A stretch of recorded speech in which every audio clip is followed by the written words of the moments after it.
36 ստորագրություն չեն հավաքի ոչ միայն այն պատճառով, որ երկու падգամավոր դուրս է եկել,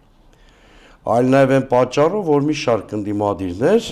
այդ օրերին կորչելու են, կորելու անետանալու։ Եկեք հիմա հասկանանք ինչ է կատարում ընդդիմության ներսում խորհրդարանական ընդդիմության զգալի հատված, ցավոք սրտի արդարադատության եւ օրինականության հետ որոշակի խնդիրներ ունի։ Այսինքն Նիկոլ Փաշինյանը նրանց դեմ կաշկանդված են, ավելի ուղիղ ժողովրդական լեզվով ասենք, կաշկանդված են ինչ-որ գործոններով։ Իշխանության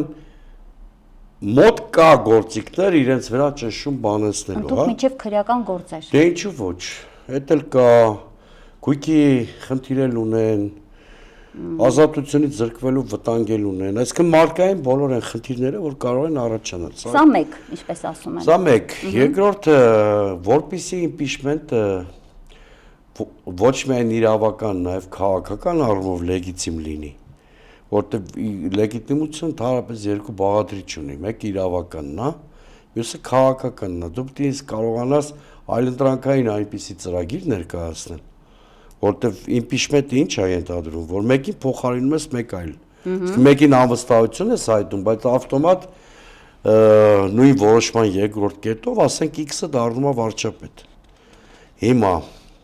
առաջնորդի խնդիրը դուք նկատի ունեք։ Նախ ծրագիրը քննարկենք։ Արդյոք գործող խորհրդարանական ընդդիմությունը ունի հստակ այլընտրանքային քաղաքական ծրագիր։ Իմ կարծիքով ոչ։ Դա ասում են ունենք։ Դե ուռա հայրենասիրությունը այնքան էլ քաղաքական ծրագիր չի։ Այսինքն Նիկոլ Փաշինյանի ուրացմանը հակադրվել ուռա հայրենասիրական թեզերով։ Չէ, բայց այնտեղ կա օրինակ ասենք դաշնակցությունը, որ տարիների շարունակ ով ասես, որ դա ծրագիր է։ Դա ուրիշ բան է։ Ով ասես, որ դա իսկ հանրապետականը պատիվ ունեմը ներկայացնում։ Գիտեք, այստեղ ավելի շատ Հայաստան խմբակցությունը դեր ունի, որտեղ մեծականակ խմբակցությունը ինքն է, բայց պատիվ ունեմն էլ հիմա ես չեմ ուզում մեկը մյուսից առանձնացնել, խոսում եմ ընդհանուր խորհրդարանական ընդդիմության կողմից։ Եվ վերջապես երրորդը, իրենք այո չեն կարողանում ընդհանուր հայտարարի գալ տեխնացիայի շուրջ։ Այդ արդեն շատ տարօրինակ, օրինակ շատ բնական պետք է լիներ, որ եւ Հայաստան խմբակցությունը եւ պատիվ ունեմը տեխնացիներ ունենային վարչապետի։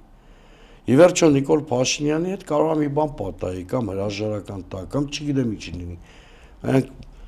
Արդյոք վերջի պահին են տեխնացու ունենալու։ Դուք կարծում եք իրենք չունեն, թե չեն հայտարարում, դա տարբեր բաներ են։ Գիտեք, այդ շատ ավելի վատ նշանակում է մտքում ունեն մեկին, որի անունը վախենում են հնչեցնել, որտեղ այդ մեկը հասարակական համակրանք չի վայելում։ Այո, օրինակ Հայաստան խմբակցության առաջնորդը Ռոբերտ Քոչարյանը։ Բայց եթե բան չի փոխվել, Ռոբերտ Քոչարյանը չէ՞ դիլնի։ Բայց դեպքում ինչի չեն ասում, որ Ռոբերտ Քոչարյանն է մեր տեխնացուն։ Որպեսզի խոցելի կամ խոցելի է, կամ մտածում են գուցե կթիրախավորվի։ Ի վերջո ինչն է պատճառը։ Այո, գուցե նաև եթե շատ անկեղծ ենք զրուցում, այդ մարդու կերպարով հնարավոր չի հասարակությանը կոնսոլիդացնել։ Դա իրականություն է։ Եվ դրանում համոզվել են երևի թե 2021-ով։ Դե ինչի ոչ։ Բայց ինչու է պատրաստվում 26-ին գնալ այդ դեպքում։ Եթե իրան պետք է հարց ուղենք, ես հույս ունեմ, որ այնուամենայնիվ գոնե մյուս երկու նախկին նախագահների օրինակին կհետևի եւ ամբիցիաներից կհրաժարվի։ Վերջերս հայտարարեց Սարգսյանը, որ չի մասնակցել։